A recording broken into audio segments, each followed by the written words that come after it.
नमस्कार मित्रों आज हम चतुर्थी कक्षा यानी 4th क्लास की प्रवेशिका संस्कृत माधुरी पढ़ेंगे,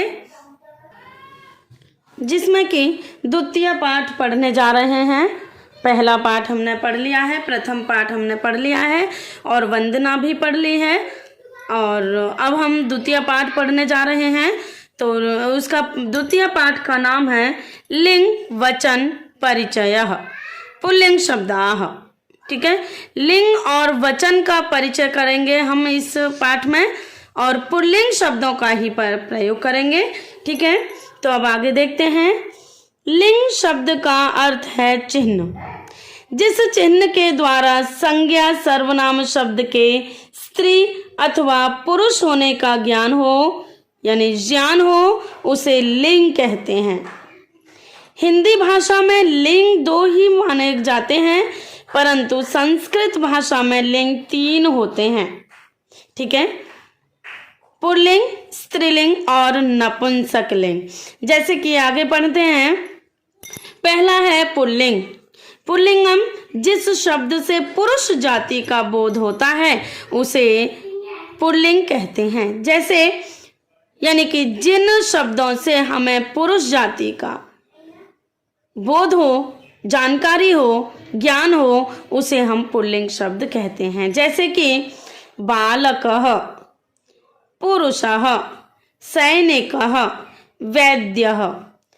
देखिए, एक साधारण सा परिचय हम देते हैं आपको कि प्रथमा विभक्ति एक वचन में जिन शब्दों के अंत में ये 2 बिंदु आते हैं, इनको विसर्ग कहते हैं। ये इन शब्दों के अंत में विसर्ग आते हैं तो वे शब्द पुल्लिंग शब्द होते हैं। ठीक है छात्रों, आगे हम स्त्रीलिंग और नपुंसकलिंग भी पढ़ेंगे।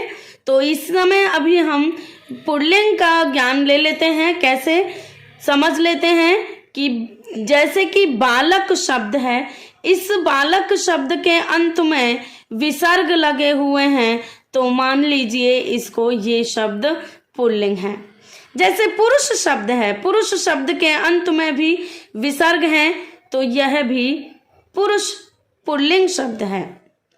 सैनिकः, सैनिक शब्द के अंत में भी 2 विसर्ग हैं, तो विसर्ग है इसलिए इसे पुल्लिंग कहेंगे। वैद्य, वैद्य के आगे भी 2 विसर्ग हैं, तो यह भी पुल्लिंग शब्द है। अब आगे स्त्रीलिंग देख लेते हैं। तो स्त्रीलिंगम जिस शब्द से स्त्री जाति का बोध हो उसे स्त्रीलिंग कहते हैं। यानी कि जिस शब्द से स्त्री जाति का ज्ञान हो, ठीक है, पता चले कि कौन शब्द, क्या शब्द स्त्रीलिंग है, पुल्लिंग है, नपुंसकलिंग है, तो उसे स्त्रीलिंग कहते हैं। जैसे कि जिन शब्दों के अंत में, अब हम स्त्रीलिंग समझ लेते हैं छात्रों, कि जिन शब्दों के अंत में आकारांत और ईकारांत होता है, अधिकतर वे शब्द स्त्रीलिंग होते हैं। जैसे कि सामान्य रूप से एक एग्जाम्पल दे देती हूँ, जैसे नदी, सरस्वती, गोमती, सरस्वती, गोदावरी। ये हो गए ईकारांत, यानी कि जिन शब्दों के अंत में ई की मात्रा होती है वे शब्द ईकारांत शब्द होते हैं। और जिन शब्दों के अंत में आकारांत होता है वे शब्द आकारांत शब्द कहलाते हैं।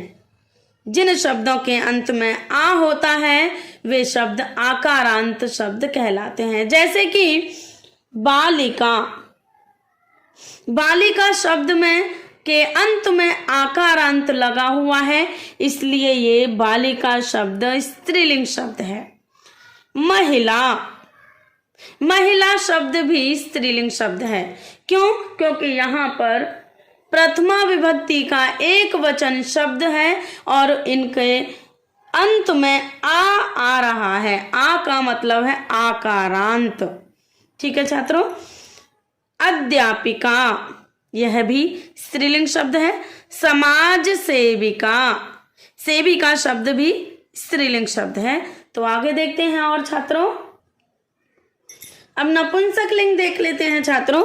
तो नपुंसकलिंग जिस शब्द से पुरुष या स्त्री जाति का बोध नहीं होकर प्रायः किसी निर्जीव बेजान वस्तु का बोध हो, उसे नपुंसकलिंग कहते हैं। जैसे कि पत्रम। जिन शब्दों के अंत में प्रथमा विभक्ति के एक वचन में म हलंत होता है, वे शब्द सदैव नपुंसकलिंग शब्द होते हैं। ठीक है, तो यहाँ है पत्रम, पत्र के म को हलंत किया है तो पत्रम। पुष्पम, पुष्प के म को हलंत किया है तो ये दोनों शब्द नपुंसकलिंग में है। सेवम, फलम, क्षम्यताम, फलम, फलम शब्द भी नपुंसकलिंग शब्द है, क्योंकि फल शब्द के म को हलंत किया हुआ है। पुस्तकम, पुस्तक के म को भी हलंत किया गया है, इसलिए ये चारों शब्द नपुंसकलिंग शब्द हैं। ठीक है, अब देखते हैं वचन। शब्दों के जिस रूप से प्राणी, वस्तु या स्थान आदि की संख्या का ज्ञान होता है, उसे वचन कहते हैं। हिंदी भाषा में दो वचन हैं, एक वचन और बहुवचन, किंतु संस्कृत में द्विवचन भी होता है। तो कुल मिलाकर हमारे 3 वचन हो गए संस्कृत में, एक वचनम, द्विवचनम और बहुवचनम। ठीक है, तो नंबर 1 पॉइंट देख लेते हैं, एक वचनम। शब्दों के जिस रूप से एक वस्तु का ज्ञान होता है उसे एक वचन कहते हैं। एक वचन पुल्लिंग शब्द के अंत में विसर्ग लगता है, यथा बालकः, अश्वः, सिंहः, वृक्षः। ये सब शब्द एक वचन में है।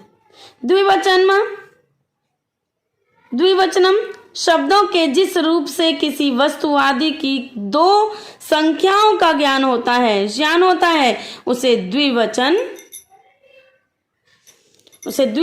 कहते हैं। ठीक है, उसे द्विवचन कहते हैं।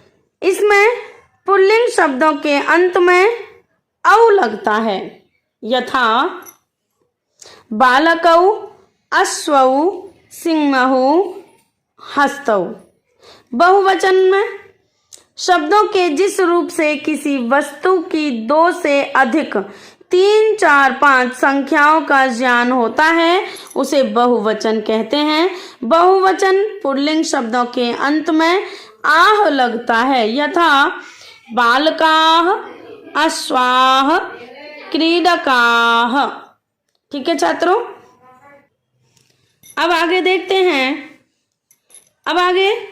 देखते हैं कि अकारांत पुल्लिंग शब्दाः। अकारांत जिन शब्दों के अंत में अ होता है। स्त्रीलिंग शब्दों के अंत में मैंने आ बताया था, परंतु पुल्लिंग शब्दों में अ होता है, अ। ठीक है, तो एक वचनम, द्विवचनम, बहुवचनम। एक वचनम छात्रः, छात्रौ, छात्राः। एक वचनम, द्विवचनम, बहुवचनम। हमने बताया था कि एक वचन में विसर्ग लगते हैं और द्विवचन में औ लगता है और बहुवचन में आह लगता है। तो देखेंगे छात्रः, छात्रौ, छात्राः। ठीक है छात्रों,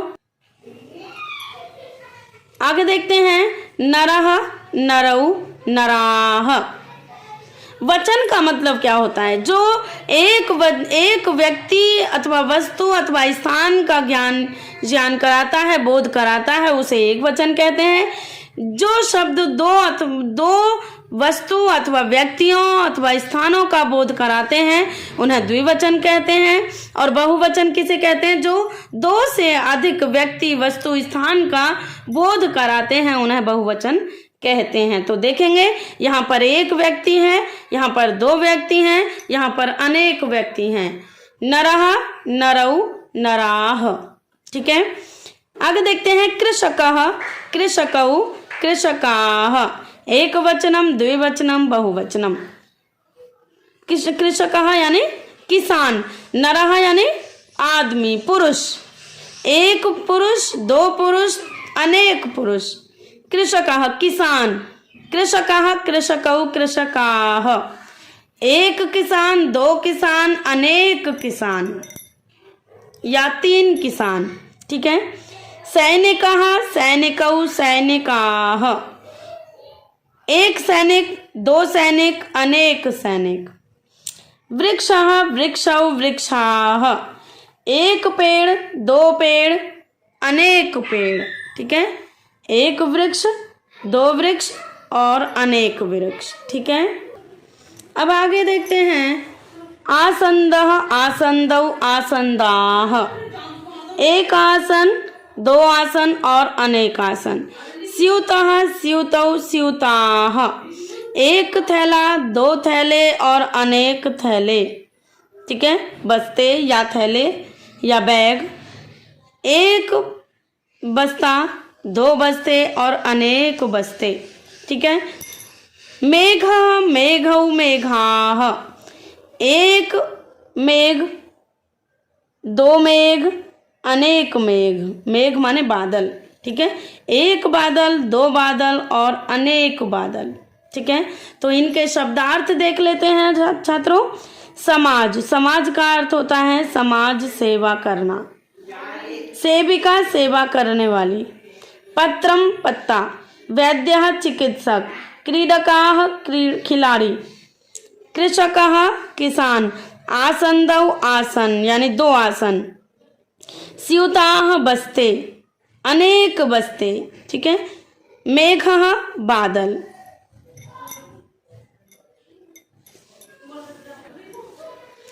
आगे देखते हैं छात्रों एक्सरसाइज यानी अभ्यास देखते हैं। चित्रम दृष्ट्वा नामानि पूरयत। चित्र को देख करके नाम लिखने हैं। तो देखिए पत्रम, पत्रम, पुस्तकम, बालकः, वृक्षः। ठीक है छात्रों, आगे देखते हैं वचनानुसारम समुचित स्थाने लिखत। वचन के अनुसार समुचित, ये कुछ मंजूषा में कुछ शब्द दिए हुए हैं, इनमें से छांट करके जो एक वचन के शब्द हैं वे यहाँ लिखने हैं और जो द्विवचन के हैं वे यहाँ लिखने हैं और जो शब्द बहुवचन के हैं वो यहाँ लिखने हैं। तो एक वचन के शब्द देख लेते हैं। पुष्पम, माला, सिंह, जलम। द्विवचन के वानरौ, गजौ, कन्ये, फले। बहुवचनम वृक्षाः, सैनिकाः, पत्राणि, महिलाः। ठीक है छात्रों, तो आगे देखते हैं छात्रों प्रश्न नंबर 3। समुचित मेलनम कुरुत, यानी कि यहाँ कुछ चित्र दिए हुए हैं और यहाँ कुछ शब्द दिए हुए हैं, तो इनको इनसे मिलान करना है। तो देखिए यहाँ पर सिंह, सिंह दे रखा है तो सिंह शेर।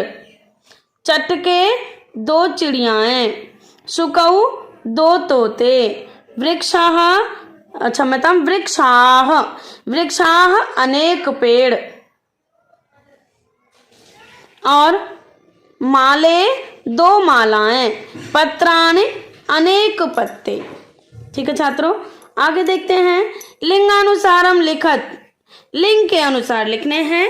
तो जो ये कुछ शब्द दिए हुए हैं यहाँ पर, तो यहाँ देखते हैं। देखिए छात्रों, यहाँ पर गौशाला लिखा हुआ था, तो गौशाला नहीं होता गौशाला होता है। तो यहाँ पर जो मिस्टेक है, यहाँ गलती है, यहाँ इस शब्द को सही कर लेंगे। ठीक है, गौशाला, यहाँ स्त्रीलिंग शब्द हैं कुछ। ठीक है, इनमें से छांटे हैं हमने कि जो स्त्रीलिंग के हैं इनमें इस लाइन में लिखने हैं, जो पुल्लिंग शब्द हैं इस लाइन में लिखने हैं और जो नपुंसकलिंग शब्द हैं इस लाइन में लिखने हैं। तो देखते हैं नंबर 1 कमला, गौशाला, शाटिका, वाटिका।